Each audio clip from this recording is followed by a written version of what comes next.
Trying to catch you.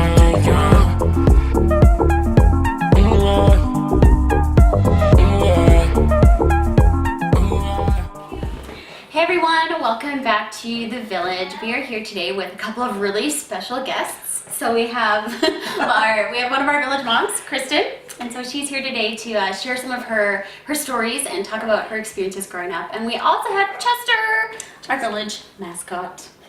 Thanks, buddy. Yeah.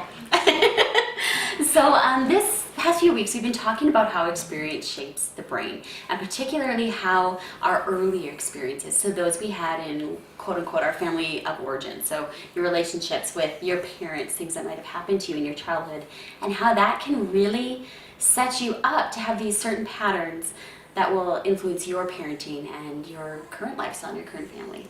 And so Kristen's been really brave to be willing to talk about some of those experiences and what life was like for her growing up. So let's start there if you're okay with that. So tell us about your family. What was, What do you want to know? what was it like being a kid in your home? Well, I think we had to fend for ourselves a lot. I think we had to, just as I say that, I think I'm using the word think because I don't have a lot of memories from my home up until I started being outside of my home. That's when my memories start. Wow. I don't have memories from home. So, like up to 5, I don't know a lot of what happened. Yeah. Right? So I just assume, or I know, or I don't know. So it's pretty interesting.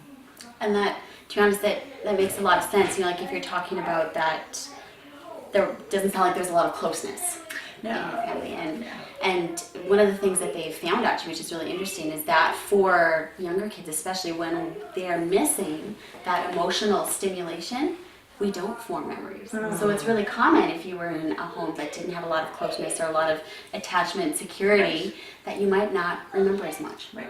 Like I don't think my parents, either of them, were nurturing, right? Or they would say they loved me, but it wasn't a felt emotion, right? It didn't. It was foreign to me that it was a love connection. So one of my earlier memories is I was 5 and I was riding my bike on a very busy road. And I was at least 2 blocks away from the house. And I could still see from the angle, I could still see my house. And I saw my mom on the front step. And I was just thinking about this recently. I was thinking, how long was it until they actually saw me and knew that I was gone and on a busy road? Right? Like how long was that? I don't know. Because I got to ride my bike all the way up the busy road and then all the way back before they noticed me. Right? And then I was 7, and again on my bike. My bike was my favorite thing. And I would ride my bike when I was 7 from my house to my grandma's house. And that was 3 miles, right? Because back then we thought in miles. So that's 5 kilometers. I was 7 on busy roads, riding my bike. Yeah. By myself. And I'm like, that would never happen today. Oh, today that would not happen. Never. No. But and then I wonder how it skews my thinking because I'm like, well, I did it. Why can't you do it? I walked to school. Why can't you walk to school? Right? And I had now my ex-husband, but I asked him once, how come you drive the kids to school? He goes, well, I do nice things for the people I love. I'm like, I can't even argue with that. But I think you should walk to school.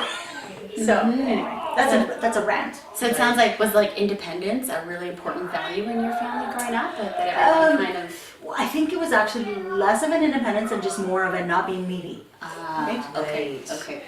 Right. So how did your parents handle neediness? Yeah. I don't even know. Like when you ask that, I can't even think of, it just wasn't okay to be needy. Or emotion? Yeah, I don't know how to answer that because emotion wasn't safe. You're not allowed to have emotion. You're not allowed to be scared or afraid or needy or wanting or anything. So it's not even that there's like a specific memory that it's tied to. It was just, sounds like this felt sense that these things were just not okay. Right. Wow. Yeah.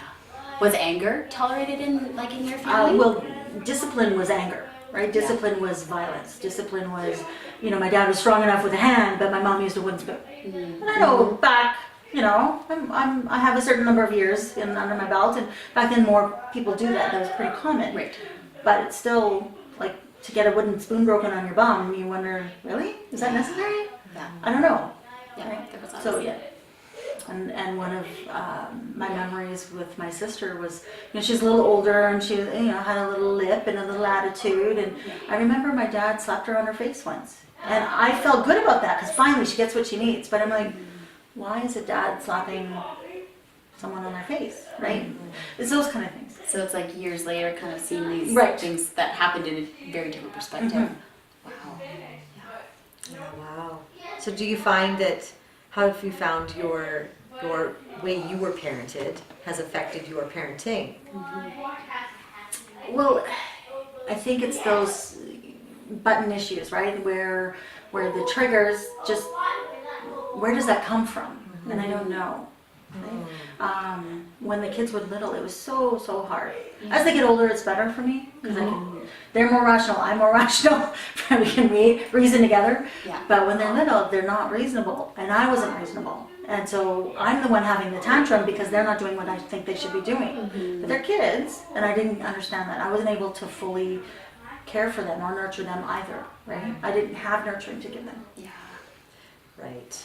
So you feel like you know your triggers? A couple of them. Not all of them. I'm sure not all of them. Yeah. I'm sure there's more. Yeah. Well, and that is so hard to, have come from a place where you know that these things are lacking, but it's like, how do you suddenly find it in yourself to, to do it? Well, and that's just, when you say that, that's really interesting because I didn't know they were lacking until I started having kids. Until, I didn't plan, to have kids. I didn't, we didn't, here's my day and we're going to have our kid here and like that. I just happened to have kids because I didn't prevent them. But it wasn't until they came that all of them, I didn't expect to be the same. I didn't know that all this was in there. And so when did that awareness kind of click in that it was like, oh, this isn't really what I want, but something's going on here? It was fairly soon. Yeah. It was fairly soon. Yeah. My oldest, it's typical. They would, you hold them and then they stop crying and then you put them down to sleep and then they start crying. So that was triggered. That was a trigger. It was like, you need to sleep now because I'm done. Right. And then, and they wouldn't sleep, and so I remember reading, Randy Ferber's book, Ferberize Your Baby or whatever it is, and it's the idea of sleep training, right? You're gonna put them to sleep, and they're gonna cry, and it's okay, and you're gonna go in and say you're still there. And so I did this with my oldest, and my oldest was 6 weeks at the time, and I thought that was what I had to do, and now I'm like, that's pretty early. It's pretty early to be doing that kind of thing. I don't think it's wrong, right? But it's just 6 weeks. But at the time, I couldn't do anything else. Yeah, you were doing the best you could with what you had, obviously. Yeah. And so how was that it seems like now, hearing you talk, it sounds like you have just so much more self-awareness. So what was that journey like, sort of going back and really exploring some of this stuff? Well, I think it's tied to a lot of things, right? So I used to be very large. And 8 years ago today, November 18th, I had a gastric bypass. And so I used to weigh 320 pounds. And the process of losing that weight, having the world respond to me differently, gave me more confidence, gave me more acceptance, gave me more whatever I needed to start these other things. Yeah. And I really think that's where it started. So it just sounds like a total kind of self-transformation from the outside. Yeah. I was thinking recently, what would I want as a child? And I just wanted to be loved. I wanted to be just, you're fine, you're okay the way you are. That's all I wanted, right? That care and acceptance. Not that I didn't have to be perfect if I wasn't perfect, right? That good enough is good enough. You're good enough. And I felt like I never had that. Yeah. And my dad would say, it's probably in a joking manner, but he would say, you got 95, where's the other 5? Right? And he meant it as a joke, but the jokes are always seated in something real, right? Yes. There was always that sort of a word, I guess, focus on your performance and what you were doing, not necessarily on just who you were. Right. As a child, I was obese as a child as well, and I had to dress a certain way in order to go shopping with my mom. If I didn't dress right, I couldn't go. That doesn't seem right. It didn't feel right at the time. And so was it like difficult for you to then just find joy just being with your children? Yes, exactly. Right, and so, earlier you asked me the question, how would I change things now? I want to be joyful with my children. I want my default answer to be yes, not no. And I don't know how to make that happen. Not yet. There's a lot of people who feel that way.